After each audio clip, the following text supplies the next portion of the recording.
Spinoza, le philosophe qui a défié le pouvoir ecclésiastique. Avez-vous déjà imaginé ce que cela pourrait coûter de dire la vérité, de remettre en question tout ce en quoi la société croit? En 1656, dans les rues pavées d'Amsterdam, un jeune homme de 24 ans était sur le point de payer le prix le plus élevé possible pour ses idées révolutionnaires. Son nom, Baruch Spinoza. Et ce qu'il allait révéler sur les mécanismes du pouvoir religieux et politique allait changer à jamais la façon dont nous comprenons le monde. Mais avant de plonger dans cette histoire extraordinaire, si vous aimez les histoires inspirantes qui défient les conventions, n'oubliez pas de vous abonner à la chaîne pour ne manquer aucun moment de ces récits qui ont façonné notre monde. Et si vous regardez sur votre téléphone portable, un petit pouce en l'air nous aide énormément à faire découvrir ces histoires à plus de personnes. Dites-nous aussi dans les commentaires de quel pays vous nous regardez et à quelle heure vous suivez cette vidéo. Que se passe-t-il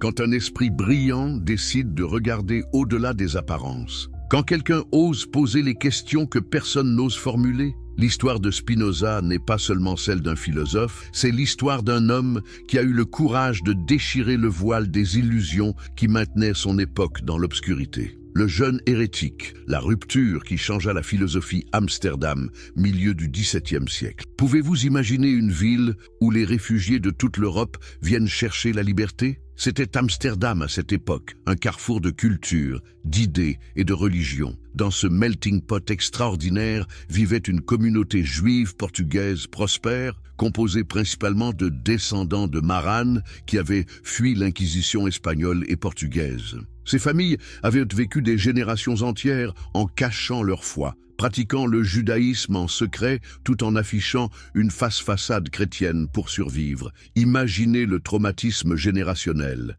Imaginez la peur constante d'être découvert, torturé, tué pour ses croyances. Quand ces familles arrivèrent enfin à Amsterdam, elles purent enfin pratiquer ouvertement leur religion. Mais cette liberté nouvellement acquise s'accompagnait d'une vigilance extrême. Toute déviation, toute remise en question des dogmes était perçue comme une menace existentielle pour la communauté. C'est dans ce contexte que grandit Baruch Spinoza, né en 1632 dans une famille de marchands prospères. Son père, Miguel, était un pilier de la communauté synagogale. Baruch reçut une éducation juive traditionnelle exceptionnelle. Il maîtrisait l'hébreu, l'araméen, étudiait la Torah, le Talmud, la Kabbale. Mais pouvez-vous imaginer ce qui se passe quand un esprit naturellement curieux et analytique est exposé aux contradictions internes des textes sacrés? Le jeune Spinoza excellait dans ses études rabbiniques, mais quelque chose d'extraordinaire se produisait dans son esprit. Il commençait à poser des questions qui dérangeaient profondément ses maîtres. Pourquoi Dieu, supposé parfait et immuable, semblait-il changer d'avis dans les Écritures? Comment expliquer les contradictions historiques dans les récits bibliques? Si Moïse était vraiment l'auteur du Pentateuque, comment pouvait-il décrire sa propre mort? Ces questions n'étaient pas nouvelles. Des érudits juifs médiévaux comme Maïmonide et Ibn Ezra les avaient déjà soulevées avec précaution. Mais Spinoza allait plus loin. Il osait appliquer la même méthode critique qu'il avait appris de Descartes aux textes sacrés eux-mêmes. N'était-ce pas là une révolution intellectuelle extraordinaire? Traiter la Bible comme n'importe quel autre document historique sujet à l'analyse rationnelle? Mais ce n'était pas seulement ces questions théologiques qui inquiétèrent la communauté. Spinoza fréquentait un cercle de libres penseurs qui remettaient en question non seulement les dogmes religieux, mais l'ordre social lui-même. Il rencontrait régulièrement Juan de Prado, un médecin qui avait été lui aussi sanctionné par la synagogue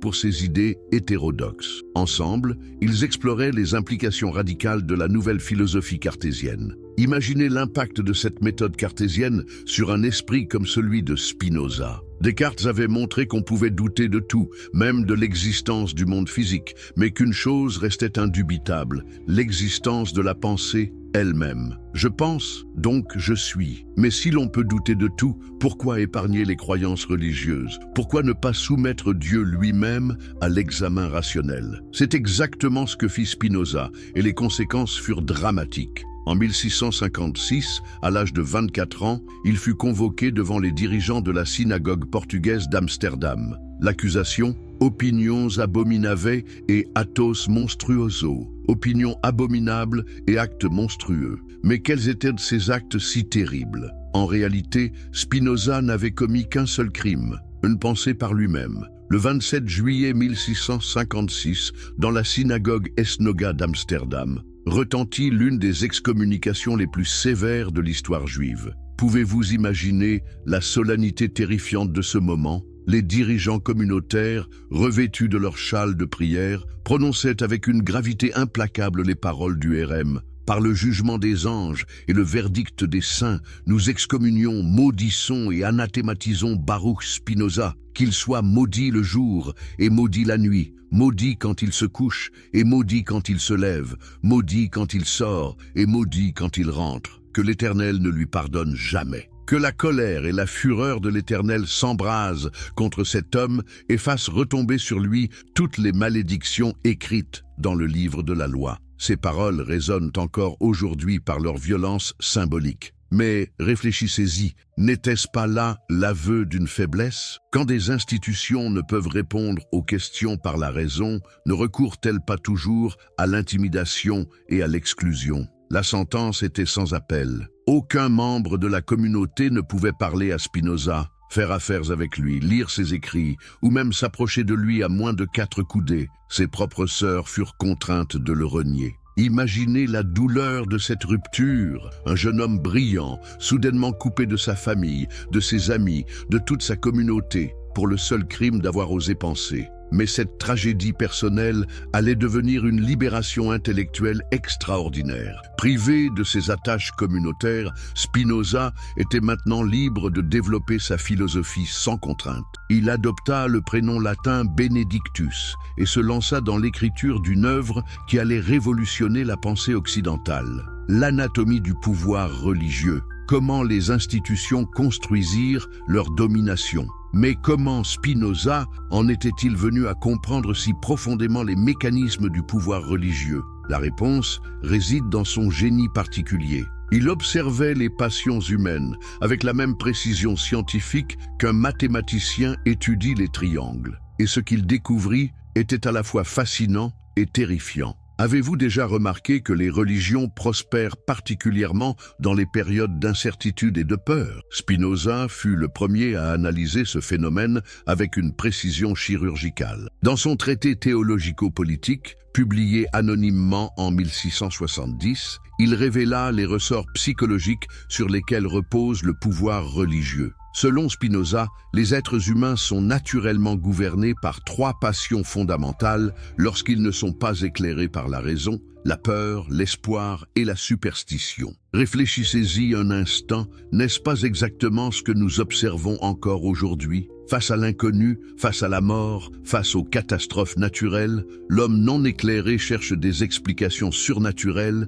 et des protections magiques. Les dirigeants religieux, selon l'analyse spinozienne, ne créent pas ces peurs, elles existent naturellement. Leur génie consiste à les canaliser et à s'en servir pour établir leur autorité. Comment procèdent-ils? D'abord, ils se présentent comme les intermédiaires exclusifs entre l'humanité et le divin. Ensuite, ils affirment détenir les clés du salut éternel. Enfin, ils instituent un système complexe de règles, de rituels et de croyances qui maintient les fidèles dans un état de dépendance permanente. Prenez l'exemple des miracles que Spinoza analysa avec une perspicacité remarquable. Pourquoi les religions accordent-elles une importance si centrale aux événements surnaturels? Parce que, explique Spinoza, les miracles servent une double fonction psychologique et politique.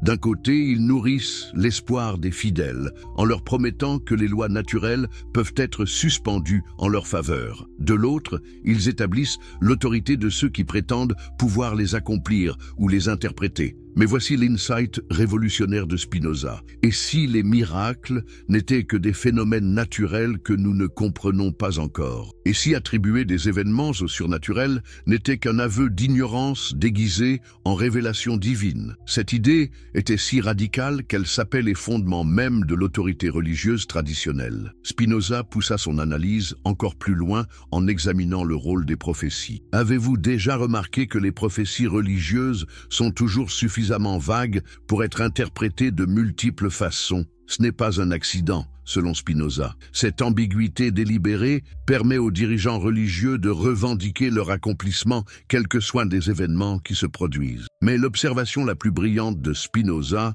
concerne peut-être la façon dont les religions transforment la spiritualité naturelle en système de contrôle institutionnel. Tous les êtres humains, observait-il, ont une inclination naturelle vers quelque chose qui les dépasse, un sentiment d'émerveillement face au cosmos, un désir de comprendre leur place dans l'univers. Cette spiritualité naturelle est belle et légitime. Le problème survient quand des institutions s'approprient cette aspiration spirituelle et la transforment en instrument de domination. Comment? En prétendant détenir l'exclusivité de l'accès au divin, en créant des hiérarchies complexes entre les élus et les profanes, en instituant des rituels coûteux et chronophages qui monopolisent le temps et l'énergie des fidèles, en culpabilisant tout questionnement comme étant un signe d'impiété ou d'orgueil spirituel. L'analyse de Spinoza devient encore plus pénétrante quand il examine la relation symbiotique entre le pouvoir religieux et le pouvoir politique. Cette alliance n'est pas fortuite, elle répond à des besoins mutuels profonds. Les dirigeants politiques ont besoin de légitimité pour leur autorité, surtout quand cette autorité repose sur la force plutôt que sur le consentement éclairé des gouvernés. Les dirigeants religieux, de leur côté, ont besoin de protection et de moyens matériels pour maintenir leurs institutions. Cette alliance produit un système redoutablement efficace. Le pouvoir religieux fournit au pouvoir politique une légitimation transcendante. Les rois ne règnent plus seulement par la force, mais par la grâce de Dieu. En échange, le pouvoir politique protège les privilèges du clergé et utilise la force publique pour faire respecter l'orthodoxie religieuse. Spinoza illustrait ce mécanisme en analysant l'histoire biblique elle-même. Moïse, observait-il, n'était pas seulement un chef religieux, c'était un habile politicien qui avait compris comment utiliser la religion pour unifier et contrôler un peuple disparate. Les lois mosaïques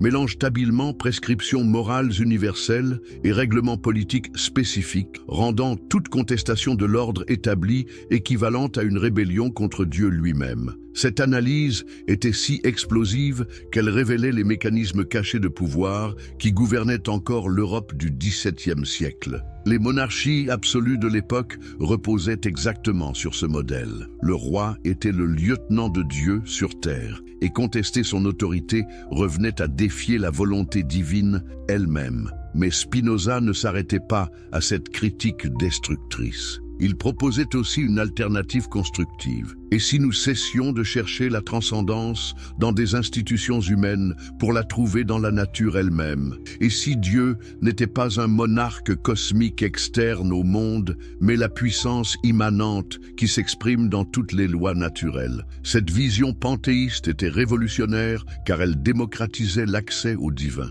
Plus besoin d'intermédiaires, plus besoin de hiérarchie sacrée, plus besoin de rituels coûteux. Chaque être humain pouvait accéder directement à la compréhension de la nature divine par l'exercice de sa raison et l'observation du monde naturel. La politique comme extension du contrôle religieux. Quand le sacré modèle, le séculier. Avez-vous déjà réfléchi à pourquoi tant de systèmes politiques utilisent un vocabulaire quasi religieux? Pourquoi parle-t-on de mission sacrée d'État, de temple, de la démocratie, de saints patrons nationaux? Spinoza fut le premier penseur à comprendre que cette hybridation entre religieux et politique n'était pas accidentelle. Elle révélait les racines communes de ces deux formes de pouvoir. Dans son analyse du pouvoir politique, Spinoza remonta aux sources en examinant ce qu'il considérait comme le premier modèle de gouvernement théocratique, l'État hébraïque antique décrit dans la Bible. Mais attention, Spinoza n'abordait pas ces textes comme un croyant cherchant l'inspiration spirituelle. Il les étudiait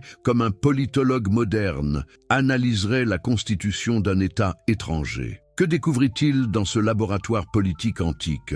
Un système d'une sophistication remarquable, où le pouvoir religieux et le pouvoir temporel étaient si intimement fusionnés qu'il devenait impossible de contester l'un sans remettre en question l'autre. Moïse, selon l'analyse spinozienne, avait été un génie politique, qui avait compris comment transformer une collection de tribus nomades en une nation unifiée grâce à la religion. Comment Moïse avait-il procédé? D'abord, il avait établi sa légitimité en se présentant comme le seul interlocuteur autorisé de Dieu. Ensuite, il avait promulgué un code de loi qui mélangeait habilement préceptes moraux universels et règlements politiques spécifiques. Enfin, il avait institué un système de rituels collectifs qui renforçait constamment l'identité nationale et la soumission à l'autorité établie. Le génie de ce système résidait dans son caractère total. Il ne gouvernait pas seulement les actions publiques des citoyens, mais pénétrait jusque dans leur intimité. Que manger, quand se laver, comment s'habiller, avec qui se marier, tout était réglementé par la loi divine, ce qui rendait toute sphère privée d'autonomie impossible. Mais Spinoza alla plus loin dans son analyse. Il montra comment ce modèle théocratique antique avait servi de matrice pour les monarchies absolues européennes de son époque. Les rois ne se contentaient pas de gouverner. Ils régnaient par la grâce de Dieu. Leur personne était sacrée, leurs décisions étaient des expressions de la volonté divine, et leurs sujets leur devaient non seulement obéissance, mais vénération religieuse. Cette sacralisation du pouvoir politique produisait des effets psychologiques profonds sur les populations. Comment contester une autorité qui se présente comme l'expression de la volonté divine? Comment critiquer des politiques présentées comme des missions sacrées? Le pouvoir n'était plus seulement une question de force, il devenait une question de foi. Spinoza observait avec fascination les techniques de persuasion de masse développées par les églises européennes et adoptées par les États. Les processions religieuses devenaient des démonstrations de pouvoir politique. Les sermons dominicaux diffusaient non seulement la doctrine théologique, mais aussi les messages gouvernementaux. L'architecture des églises, avec leurs voûtes écrasantes et leurs décors intimidants, conditionnait les fidèles à l'acceptation de leur petitesse face aux puissances supérieures. Cette observation architecturale était particulièrement astute. Pensez-y, pourquoi les lieux de pouvoir, qu'ils soient religieux ou politiques, sont-ils si souvent conçus pour écraser l'individu? Ces voûtes cathédraliques, ces plafonds dorés, ces colonnes massives, ces espaces démesurés, tout concourt à faire ressentir aux visiteurs sa propre insignifiance face à la grandeur institutionnelle. Mais l'insight le plus révolutionnaire de Spinoza concernait peut-être l'éducation comme instrument de contrôle. Il observait que les églises avaient très tôt compris l'importance de former les esprits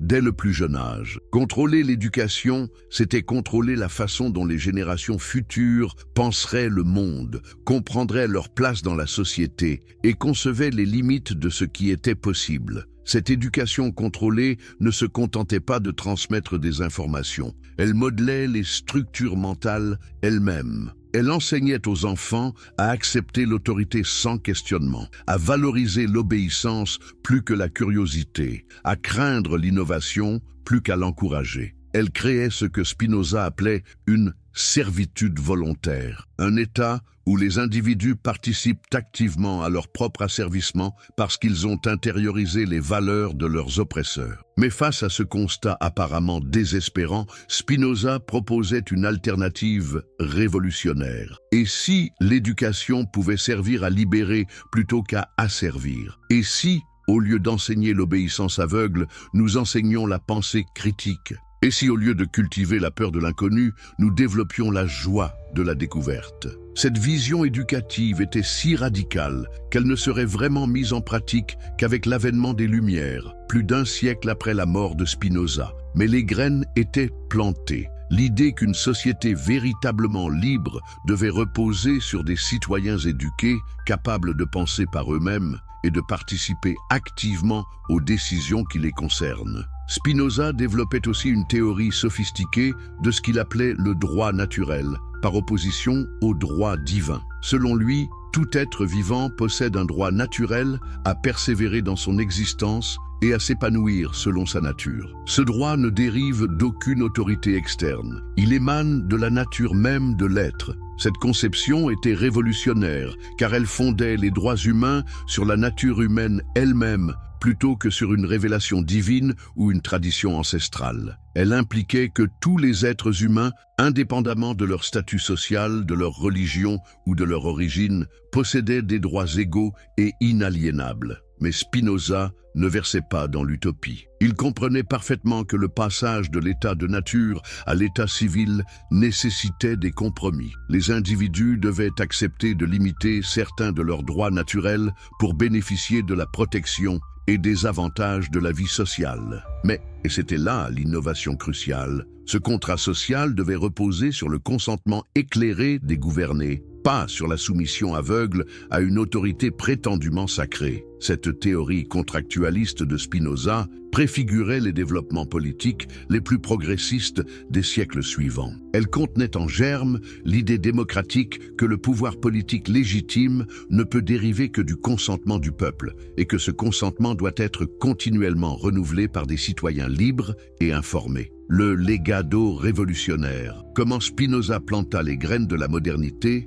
mais quel fut l'impact réel des idées de Spinoza sur le monde qui suivit sa mort en 1677? Comment un philosophe excommunié, vivant dans un relatif isolement, parvint-il à influencer si profondément le cours de l'histoire occidentale? La réponse réside dans le pouvoir extraordinaire des idées vraies. Elles possèdent une force de propagation qui transcende les obstacles apparemment insurmontables. Pensez-y. Qu'est-ce qui rend une idée véritablement révolutionnaire? Ce n'est pas son caractère spectaculaire ou sensationnel, c'est sa capacité à révéler des connexions cachées, à dévoiler des mécanismes occultés, à ouvrir des possibilités inédites. Les idées de Spinoza possédaient cette qualité rare. Elles ne se contentaient pas de critiquer l'ordre existant, elles révélèrent les principes sur lesquels un ordre nouveau pourrait être bâti. La première révolution spinoziste fut méthodologique. En appliquant à l'étude de la Bible les mêmes méthodes critiques qu'aux autres documents historiques, Spinoza inaugurait ce qu'on appellera plus tard l'exégèse historico-critique. Cette approche était si novatrice qu'elle bouleversa complètement la façon dont les générations suivantes aborderaient les textes sacrés. Imaginez l'impact psychologique de cette démarche. Pendant des siècles, la Bible avait été considérée comme un livre à part, échappant aux règles ordinaires de l'analyse textuelle. Soudain, Spinoza montrait qu'on pouvait l'étudier comme n'importe quel autre document antique, en examinant ses sources, ses contradictions internes, son évolution historique, ses emprunts à d'autres traditions. Cette méthode révélait des choses fascinantes. Par exemple, que le Pentateuque contenait des anachronismes qui prouvaient qu'il ne pouvait pas avoir été entièrement écrit par Moïse, que certains récits bibliques reprenaient des mythologies plus anciennes du Proche-Orient, que les textes sacrés portaient les traces des préoccupations politiques et sociales de leurs époques de rédaction. Ces découvertes n'étaient pas destinées à détruire la spiritualité. Au contraire, elles libéraient la vraie religion de ses gangs historiques et institutionnels. En montrant que la Bible était un produit humain, Spinoza permettait paradoxalement d'accéder à sa dimension spirituelle authentique, débarrassé des superstitions et des manipulations accumulées au fil des siècles. Cette révolution herméneutique eut des conséquences incalculables. Elle influença directement les philosophes des Lumières, de Voltaire à Diderot, qui développèrent une critique systématique des religions révélées. Elle inspira les théologiens libéraux allemands du XIXe siècle qui révolutionnèrent l'étude académique des religions. Elle contribua à l'émergence de sciences humaines modernes comme l'histoire des religions, l'anthropologie culturelle, la sociologie religieuse. Mais l'impact le plus profond de Spinoza se situe peut-être dans sa contribution au développement de la notion moderne d'État laïque. En séparant rigoureusement la sphère de la connaissance rationnelle et celle de la foi religieuse, Spinoza fournissait les bases théoriques pour la séparation institutionnelle entre l'Église et l'État. Cette séparation n'était pas motivée par l'hostilité envers la religion, mais par le souci de protéger à la fois la liberté spirituelle et la liberté politique. Quand l'État impose une religion particulière, il viole la liberté de conscience des citoyens. Quand les églises exercent un pouvoir politique direct, elles corrompent leur mission spirituelle. La séparation protège donc l'autonomie légitime des deux sphères. Cette idée révolutionnaire prit du temps à s'imposer dans les faits. Il fallut attendre la Révolution française pour voir les premiers essais concrets de séparation institutionnelle, et le processus ne s'acheva qu'au XXe siècle dans la plupart des démocraties occidentales. Mais les bases théoriques avaient été posées par Spinoza dès le XVIIe siècle. L'influence de Spinoza sur les théories démocratiques modernes fut également considérable. Sa conception du contrat social comme accord entre égaux,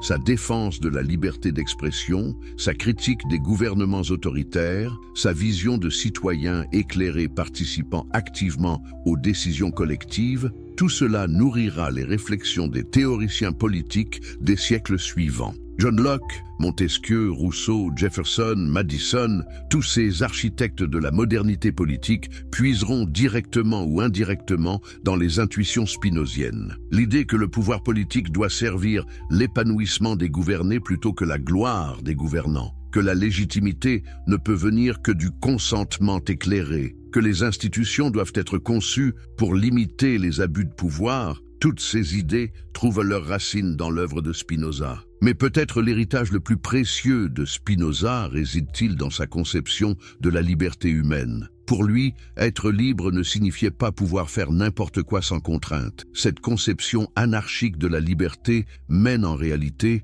à l'esclavage des passions. Être vraiment libre, c'est comprendre les lois qui gouvernent notre existence et apprendre à composer avec elles de façon créative et épanouissante. Cette conception positive de la liberté impliquait que l'émancipation humaine passe par l'éducation, par le développement des capacités rationnelles, par la compréhension scientifique du monde. Un individu ignorant, manipulé par ses peurs et ses superstitions, n'est pas libre même s'il vit dans une société formellement démocratique. À l'inverse, un individu éclairé peut trouver des espaces de liberté créative même dans des circonstances contraignantes. Cette vision éducative de l'émancipation eut des conséquences pédagogiques révolutionnaires. Elle suggérait que l'objectif de l'éducation ne devait pas être de formater des sujets obéissants, mais de développer des citoyens autonomes. Que l'école devait encourager l'esprit critique plutôt que la mémorisation passive, que l'apprentissage devait cultiver la joie de comprendre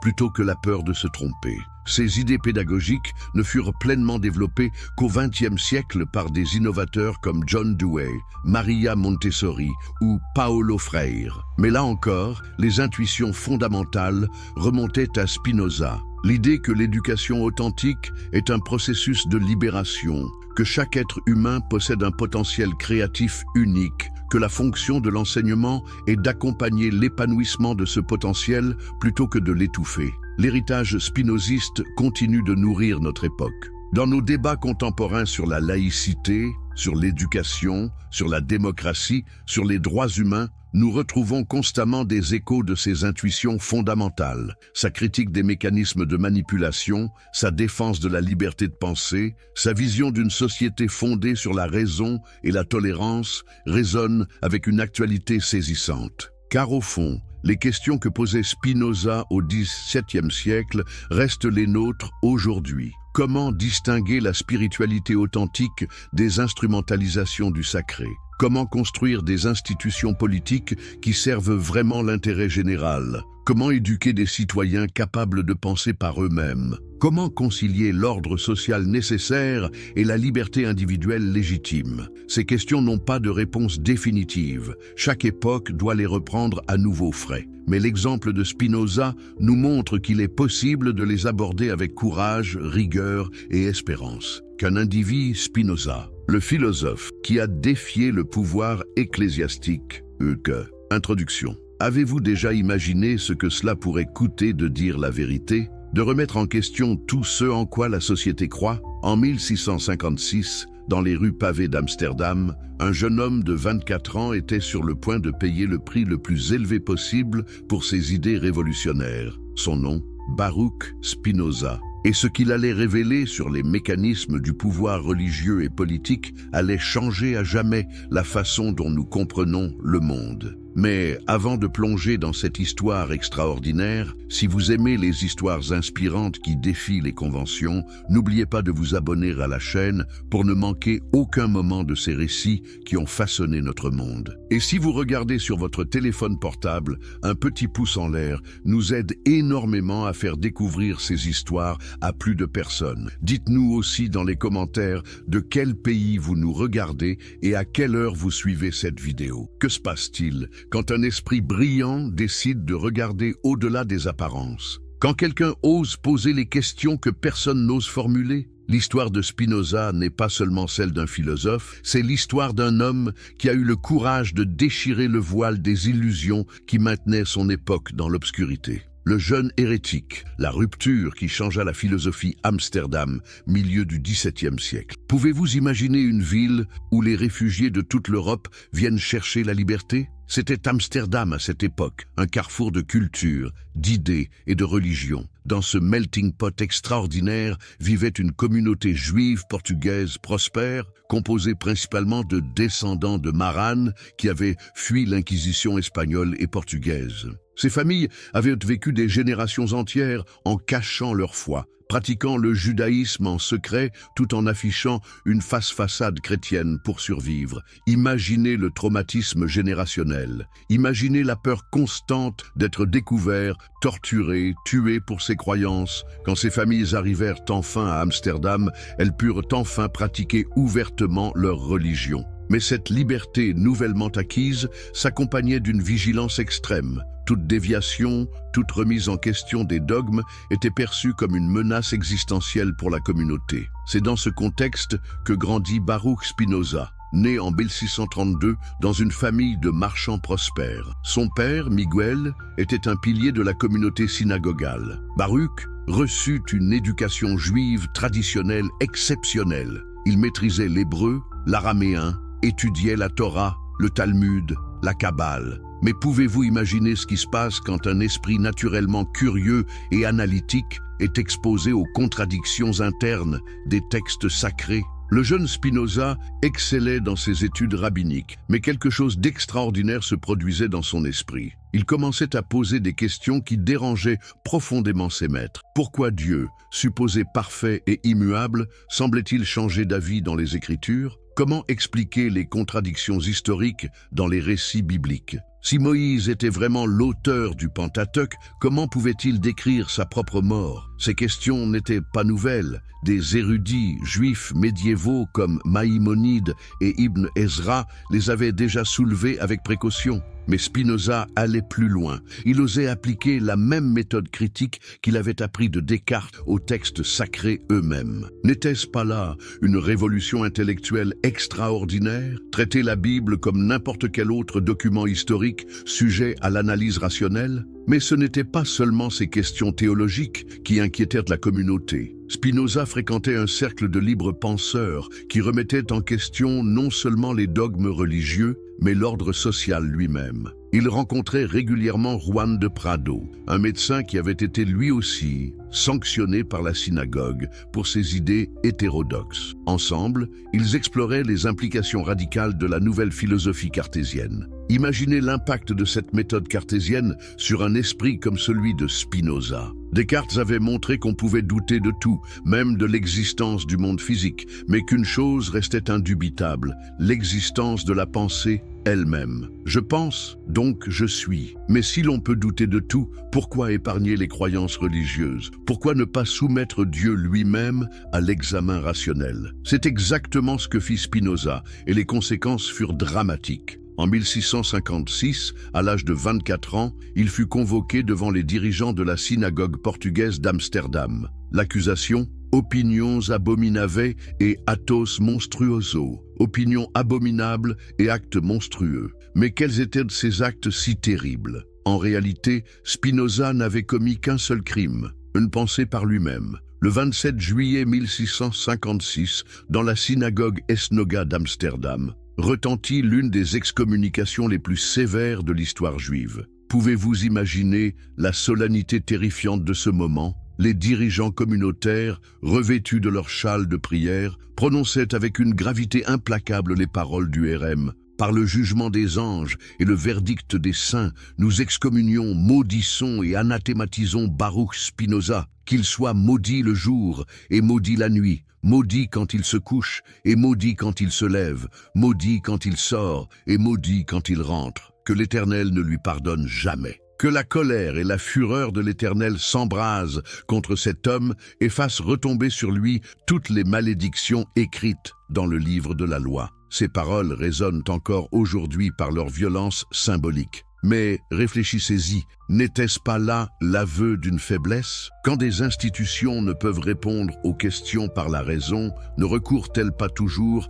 à l'intimidation et à l'exclusion? La sentence était sans appel. Aucun membre de la communauté ne pouvait parler à Spinoza, faire affaires avec lui, lire ses écrits, ou même s'approcher de lui à moins de 4 coudées. Ses propres sœurs furent contraintes de le renier. Imaginez la douleur de cette rupture. Un jeune homme brillant, soudainement coupé de sa famille, de ses amis, de toute sa communauté, pour le seul crime d'avoir osé penser. Mais cette tragédie personnelle allait devenir une libération intellectuelle extraordinaire. Privé de ses attaches communautaires, Spinoza était maintenant libre de développer sa philosophie sans contrainte. Il adopta le prénom latin Benedictus et se lança dans l'écriture d'une œuvre qui allait révolutionner la pensée occidentale. L'anatomie du pouvoir religieux. Comment les institutions construisirent leur domination. Mais comment Spinoza en était-il venu à comprendre si profondément les mécanismes du pouvoir religieux? La réponse réside dans son génie particulier. Il observait les passions humaines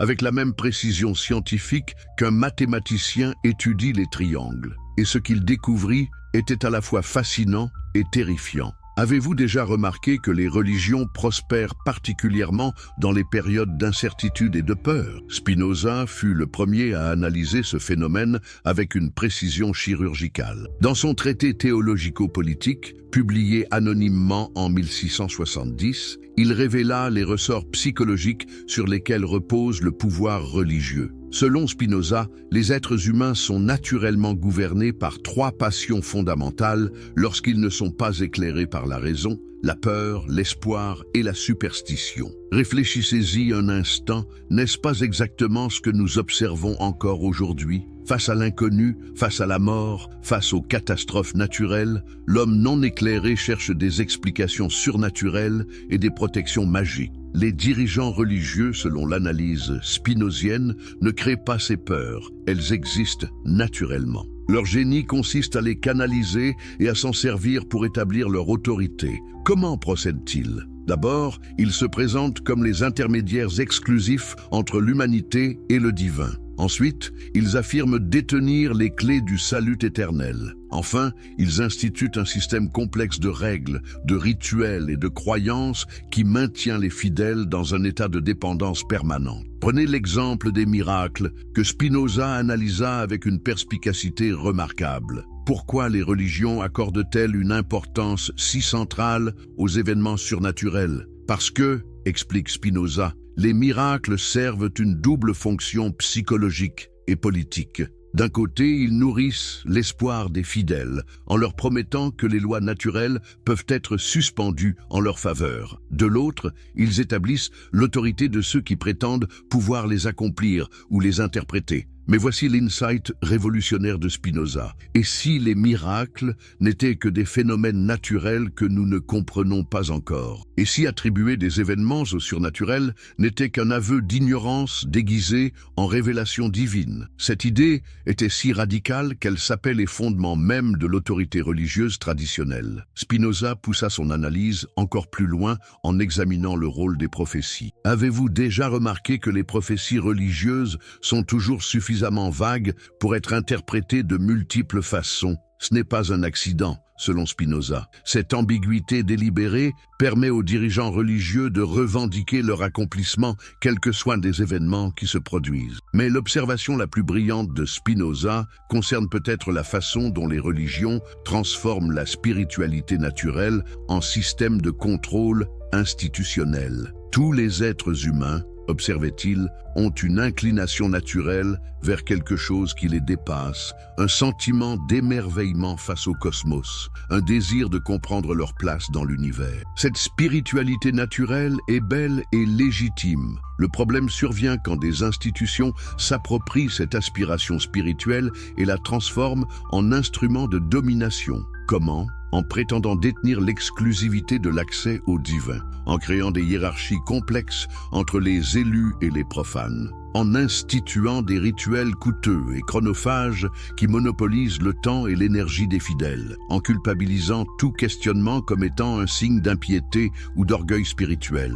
L'analyse de Spinoza devient encore plus pénétrante quand il examine la relation symbiotique entre le pouvoir religieux et le pouvoir politique. Cette alliance n'est pas fortuite, elle répond à des besoins mutuels profonds. Les dirigeants politiques ont besoin de légitimité pour leur autorité, surtout quand cette autorité repose sur la force plutôt que sur le consentement éclairé des gouvernés. Les dirigeants religieux, de leur côté, ont besoin de protection et de moyens matériels pour maintenir leurs institutions. Cette alliance produit un système redoutablement efficace. Le pouvoir religieux fournit au pouvoir politique une légitimation transcendante. Les rois ne règnent plus seulement par la force, mais par la grâce de Dieu. En échange, le pouvoir politique protège les privilèges du clergé et utilise la force publique pour faire respecter l'orthodoxie religieuse. Spinoza illustrait ce mécanisme en analysant l'histoire biblique elle-même. Moïse, observait-il, n'était pas seulement un chef religieux, c'était un habile politicien qui avait compris comment utiliser la religion pour unifier et contrôler un peuple disparate. Les lois mosaïques mélangent habilement prescriptions morales universelles et règlements politiques spécifiques, rendant toute contestation de l'ordre établi équivalente à une rébellion contre Dieu lui-même. Cette analyse était si explosive qu'elle révélait les mécanismes cachés de pouvoir qui gouvernaient encore l'Europe du XVIIe siècle. Les monarchies absolues de l'époque reposaient exactement sur ce modèle. Le roi était le lieutenant de Dieu sur terre, et contester son autorité revenait à défier la volonté divine elle-même. Mais Spinoza ne s'arrêtait pas à cette critique destructrice. Il proposait aussi une alternative constructive. Et si nous cessions de chercher la transcendance dans des institutions humaines pour la trouver dans la nature elle-même? Et si Dieu n'était pas un monarque cosmique externe au monde, mais la puissance immanente qui s'exprime dans toutes les lois naturelles? Cette vision panthéiste était révolutionnaire car elle démocratisait l'accès au divin. Plus besoin d'intermédiaires, plus besoin de hiérarchie sacrée, plus besoin de rituels coûteux. Chaque être humain pouvait accéder directement à la compréhension de la nature divine par l'exercice de sa raison et l'observation du monde naturel. La politique comme extension du contrôle religieux. Quand le sacré modèle, le séculier. Avez-vous déjà réfléchi à pourquoi tant de systèmes politiques utilisent un vocabulaire quasi religieux? Pourquoi parle-t-on de mission sacrée d'État, de temple, de la démocratie, de saints patrons nationaux? Spinoza fut le premier penseur à comprendre que cette hybridation entre religieux et politique n'était pas accidentelle. Elle révélait les racines communes de ces deux formes de pouvoir. Dans son analyse du pouvoir politique, Spinoza remonta aux sources en examinant ce qu'il considérait comme le premier modèle de gouvernement théocratique, l'État hébraïque antique décrit dans la Bible. Mais attention, Spinoza n'abordait pas ces textes comme un croyant cherchant l'inspiration spirituelle. Il les étudiait comme un politologue moderne, analyserait la constitution d'un État étranger. Que découvrit-il dans ce laboratoire politique antique? Un système d'une sophistication remarquable, où le pouvoir religieux et le pouvoir temporel étaient si intimement fusionnés qu'il devenait impossible de contester l'un sans remettre en question l'autre. Moïse, selon l'analyse spinozienne, avait été un génie politique qui avait compris comment transformer une collection de tribus nomades en une nation unifiée grâce à la religion. Comment Moïse avait-il procédé? D'abord, il avait établi sa légitimité en se présentant comme le seul interlocuteur autorisé de Dieu. Ensuite, il avait promulgué un code de loi qui mélangeait habilement préceptes moraux universels et règlements politiques spécifiques. Enfin, il avait institué un système de rituels collectifs qui renforçait constamment l'identité nationale et la soumission à l'autorité établie. Le génie de ce système résidait dans son caractère total. Il ne gouvernait pas seulement les actions publiques des citoyens, mais pénétrait jusque dans leur intimité.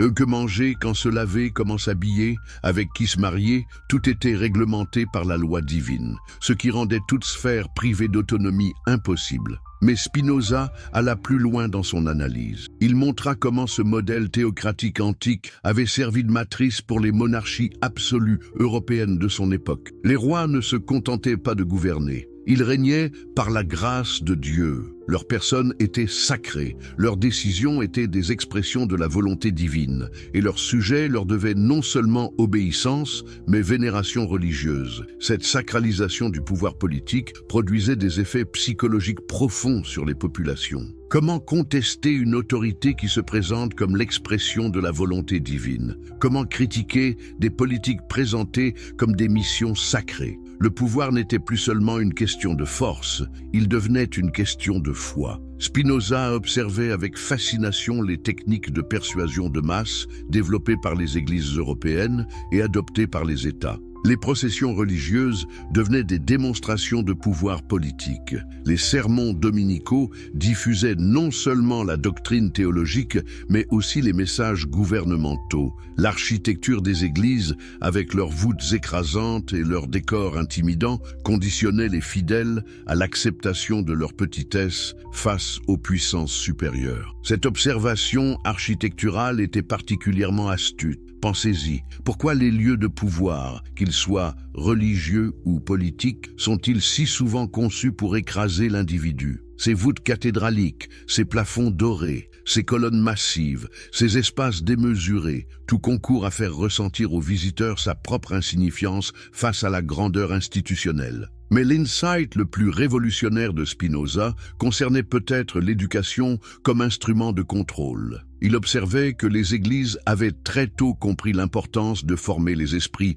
dès le plus jeune âge. Contrôler l'éducation, c'était contrôler la façon dont les générations futures penseraient le monde, comprendraient leur place dans la société et concevaient les limites de ce qui était possible. Cette éducation contrôlée ne se contentait pas de transmettre des informations. Elle modelait les structures mentales elles-mêmes. Elle enseignait aux enfants à accepter l'autorité sans questionnement, à valoriser l'obéissance plus que la curiosité, à craindre l'innovation plus qu'à l'encourager. Elle créait ce que Spinoza appelait une servitude volontaire, un état où les individus participent activement à leur propre asservissement parce qu'ils ont intériorisé les valeurs de leurs oppresseurs. Mais face à ce constat apparemment désespérant, Spinoza proposait une alternative révolutionnaire. Et si l'éducation pouvait servir à libérer plutôt qu'à asservir? Et si, au lieu d'enseigner l'obéissance aveugle, nous enseignions la pensée critique?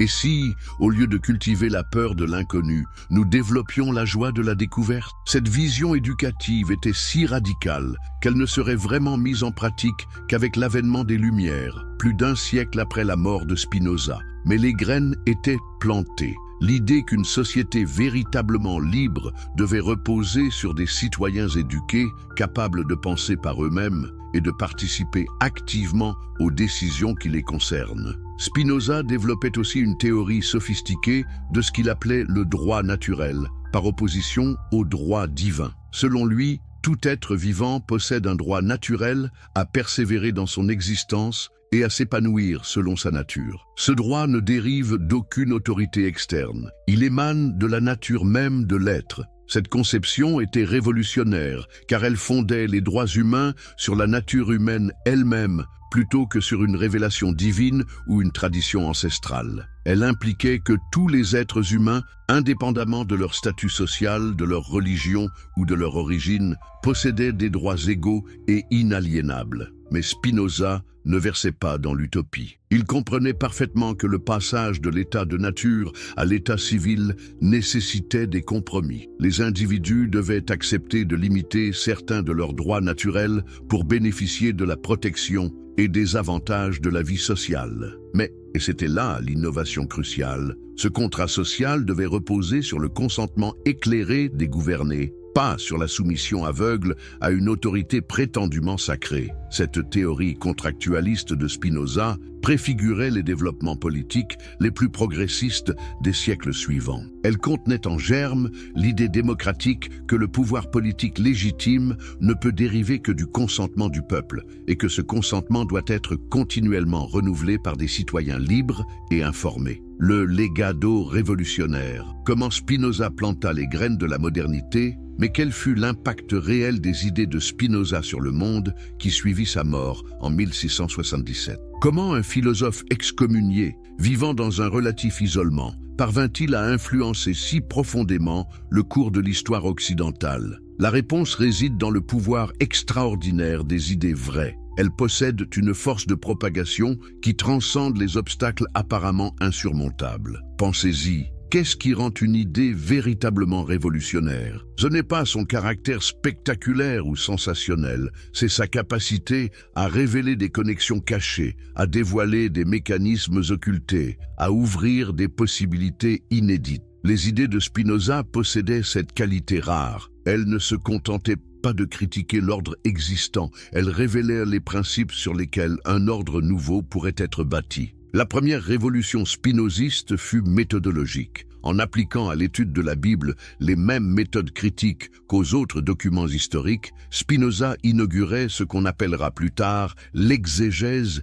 historico-critique. Cette approche était si novatrice qu'elle bouleversa complètement la façon dont les générations suivantes aborderaient les textes sacrés. Imaginez l'impact psychologique de cette démarche. Pendant des siècles, la Bible avait été considérée comme un livre à part, échappant aux règles ordinaires de l'analyse textuelle. Soudain, Spinoza montrait qu'on pouvait l'étudier comme n'importe quel autre document antique, en examinant ses sources, ses contradictions internes, son évolution historique, ses emprunts à d'autres traditions. Cette méthode révélait des choses fascinantes. Par exemple, que le Pentateuque contenait des anachronismes qui prouvaient qu'il ne pouvait pas avoir été entièrement écrit par Moïse, que certains récits bibliques reprenaient des mythologies plus anciennes du Proche-Orient, que les textes sacrés portaient les traces des préoccupations politiques et sociales de leurs époques de rédaction. Ces découvertes n'étaient pas destinées à détruire la spiritualité. Au contraire, elles libéraient la vraie religion de ses gangs historiques et institutionnels. En montrant que la Bible était un produit humain, Spinoza permettait paradoxalement d'accéder à sa dimension spirituelle authentique, débarrassé des superstitions et des manipulations accumulées au fil des siècles. Cette révolution herméneutique eut des conséquences incalculables. Elle influença directement les philosophes des Lumières, de Voltaire à Diderot, qui développèrent une critique systématique des religions révélées. Elle inspira les théologiens libéraux allemands du XIXe siècle qui révolutionnèrent l'étude académique des religions. Elle contribua à l'émergence de sciences humaines modernes comme l'histoire des religions, l'anthropologie culturelle, la sociologie religieuse. Mais l'impact le plus profond de Spinoza se situe peut-être dans sa contribution au développement de la notion moderne d'état laïque. En séparant rigoureusement la sphère de la connaissance rationnelle et celle de la foi religieuse, Spinoza fournissait les bases théoriques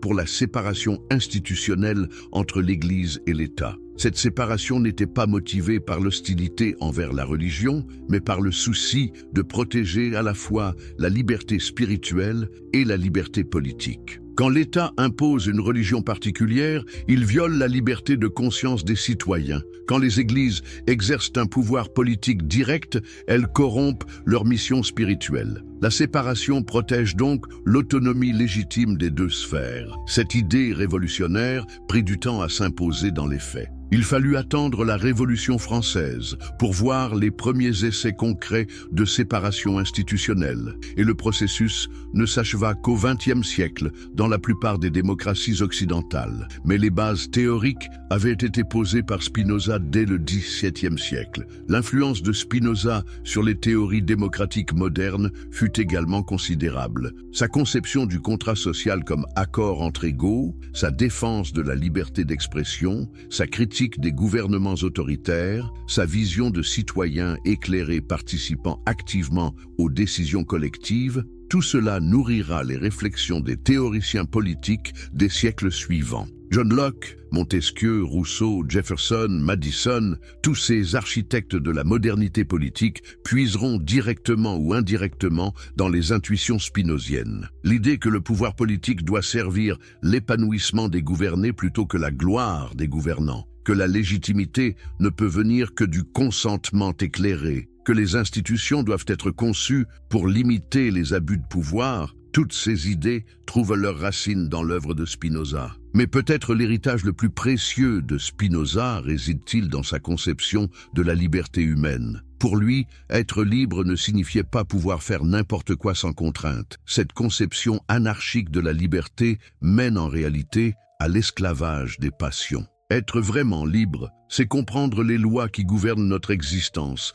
et apprendre à composer avec elles de façon créative et épanouissante. Cette conception positive de la liberté impliquait que l'émancipation humaine passe par l'éducation, par le développement des capacités rationnelles, par la compréhension scientifique du monde. Un individu ignorant, manipulé par ses peurs et ses superstitions, n'est pas libre même s'il vit dans une société formellement démocratique. À l'inverse, un individu éclairé peut trouver des espaces de liberté créative même dans des circonstances contraignantes. Cette vision éducative de l'émancipation eut des conséquences pédagogiques révolutionnaires. Elle suggérait que l'objectif de l'éducation ne devait pas être de formater des sujets obéissants, mais de développer des citoyens autonomes. Que l'école devait encourager l'esprit critique plutôt que la mémorisation passive, que l'apprentissage devait cultiver la joie de comprendre plutôt que la peur de se tromper. Ces idées pédagogiques ne furent pleinement développées qu'au XXe siècle par des innovateurs comme John Dewey,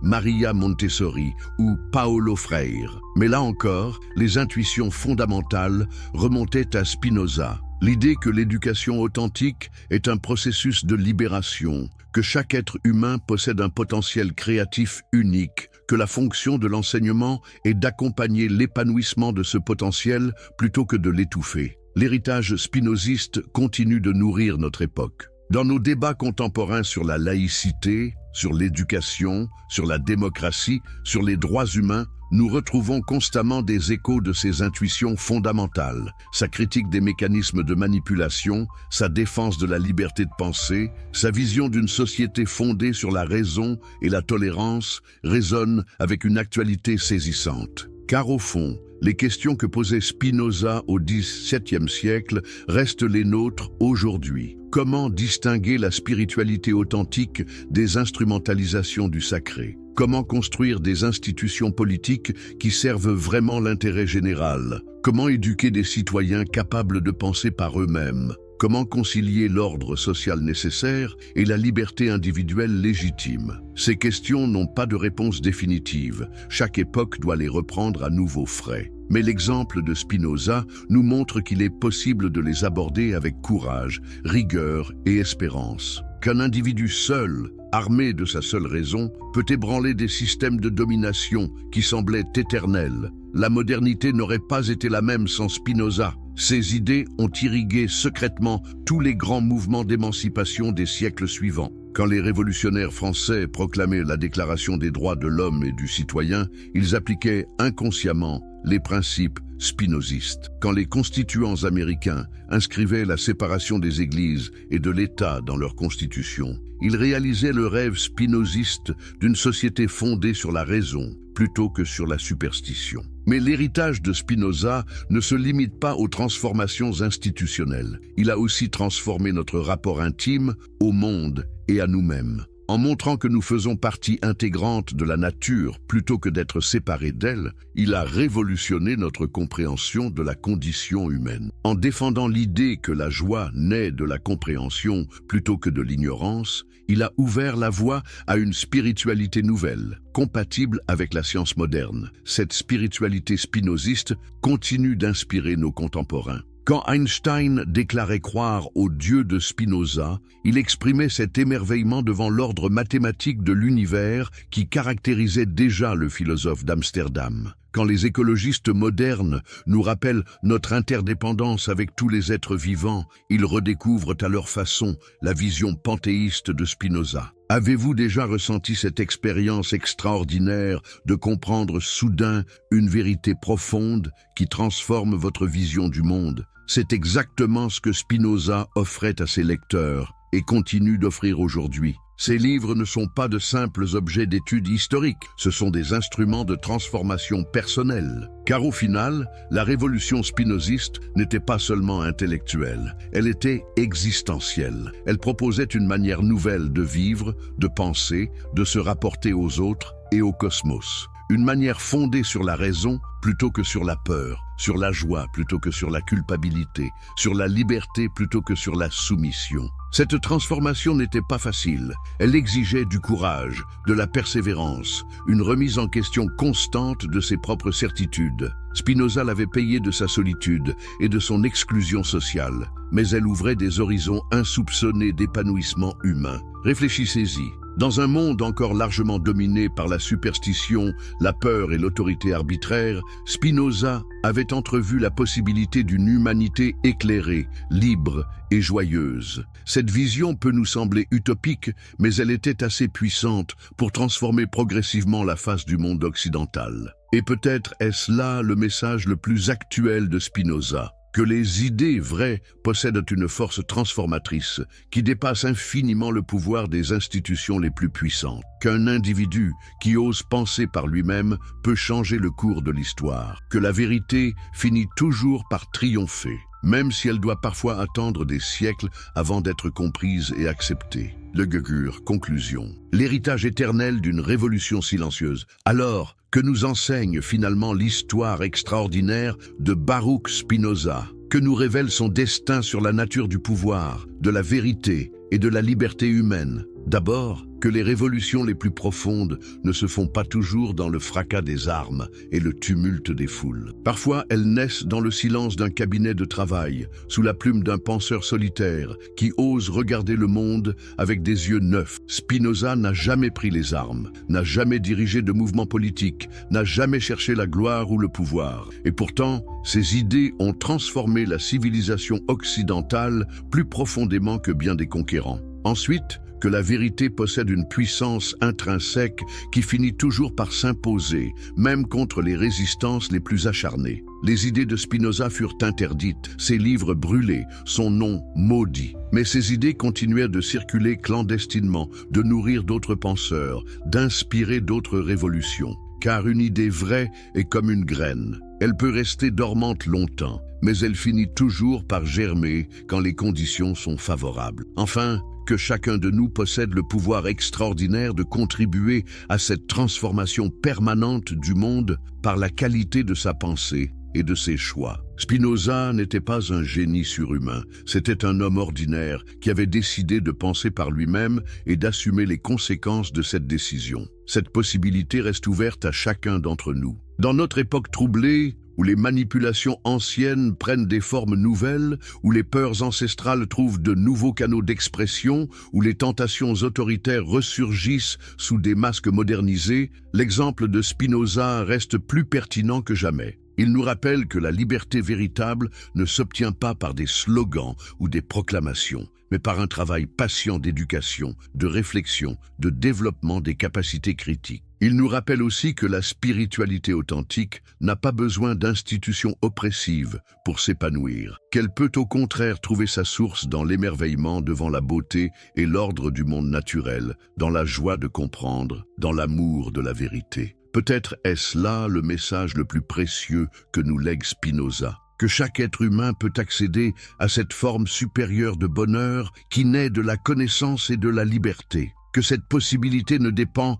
d'aucune autorité extérieure, d'aucun privilège de naissance, d'aucune révélation surnaturelle, qu'elle repose uniquement sur notre décision de développer nos capacités rationnelles et créatives. Cette vision peut sembler optimiste, dans un monde qui nous abreuve quotidiennement d'informations alarmantes. Mais l'optimisme de Spinoza n'était pas une naïveté, c'était une conviction éclairée. Il avait analysé avec une lucidité impitoyable tous les mécanismes de domination et de manipulation de son époque. Il connaissait parfaitement la force des passions tristes, l'attrait des solutions autoritaires, la difficulté de penser de façon autonome. Mais il savait aussi que l'humanité possède des ressources inépuisables de créativité, de générosité, d'intelligence, que chaque génération peut aller plus loin que la précédente dans la compréhension du monde et l'organisation de sociétés plus justes. Que l'histoire, malgré ses reculs temporaires, dessine une trajectoire globale d'émancipation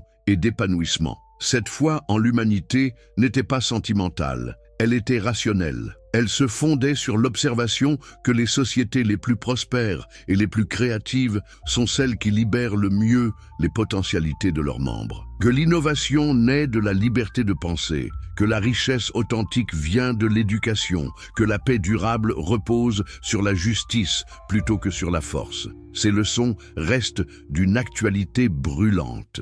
Dans un monde globalisé où les défis dépassent les frontières nationales, où les problèmes écologiques exigent une coopération sans précédent, où les technologies nouvelles transforment rapidement nos modes de vie, nous avons plus que jamais besoin de citoyens éclairés, capables de penser globalement et d'agir localement. L'héritage de Spinoza nous offre des ressources précieuses pour relever ces défis. Sa méthode critique nous aide à distinguer l'information fiable des manipulations. Sa vision éthique nous guide vers des choix responsables. Sa spiritualité naturaliste nous reconnecte avec notre environnement. Sa philosophie politique nous inspire pour construire des institutions plus démocratiques. Mais surtout, son exemple nous montre qu'il est possible de traverser les épreuves en gardant intact son amour de la vérité et sa confiance en l'humanité. Malgré l'exclusion sociale, malgré l'incompréhension de ses contemporains, malgré l'interdiction de ses œuvres, Spinoza n'a jamais cédé à l'amertume ou au cynisme. Il a continué jusqu'au bout à polir ses lentilles optiques et à perfectionner sa philosophie, convaincu que son travail servirait un jour à éclairer l'humanité. Cette sérénité face à l'adversité, cette persévérance dans la recherche de la vérité, cette générosité envers les générations futures, voilà peut-être les plus beaux cadeaux que nous fait Spinoza. Dans nos moments de doute ou de découragement, nous pouvons nous souvenir de cet homme qui, il y a plus de 3 siècles, eut le courage de dire non aux mensonges de son époque et oui à la possibilité d'un monde meilleur. Car au final, c'est peut-être cela la plus grande leçon de Spinoza. Que dire la vérité même au prix de la solitude vaut infiniment mieux que de vivre dans le mensonge confortable. Que penser par soi-même, même dans la difficulté, est plus noble que de répéter les opinions d'autrui. Que construire l'avenir sur des bases solides demande parfois de démolir les illusions du présent. Cette œuvre de démolition créatrice continue aujourd'hui. Chaque fois qu'un chercheur fait progresser la connaissance, chaque fois qu'un citoyen refuse la désinformation, chaque fois qu'un éducateur développe l'esprit critique de ses élèves, chaque fois qu'un individu choisit la liberté difficile plutôt que la servitude confortable, l'esprit de Spinoza continue de vivre et d'agir dans le monde. Et vous, en regardant cette vidéo jusqu'au bout, en réfléchissant à ces questions fondamentales, vous participez vous aussi à cette longue chaîne de transmission qui nous relie aux philosophes d'Amsterdam. Vous prouvez que ces idées n'ont pas fini de porter leurs fruits, que sa révolution silencieuse continue de transformer les esprits et les cœurs. C'est là, sans doute, la plus belle vengeance de Spinoza contre ceux qui avaient cru l'anéantir en l'excommuniant. Il est devenu immortel, non par la grâce d'une révélation surnaturelle, mais par la force pure de ses idées. Et tant qu'il y aura des êtres humains pour aimer la vérité, la liberté et la justice, le nom de Spinoza continuera de briller comme un phare dans la nuit de l'ignorance. Alors, à votre tour maintenant, qu'allez-vous faire de cet héritage ? Comment allez-vous contribuer dans votre sphère d'influence à cette œuvre jamais achevée d'émancipation humaine ? L'histoire n'est pas terminée. Elle attend vos décisions, vos choix, votre courage. Spinoza vous a montré la voie, à vous de la poursuivre.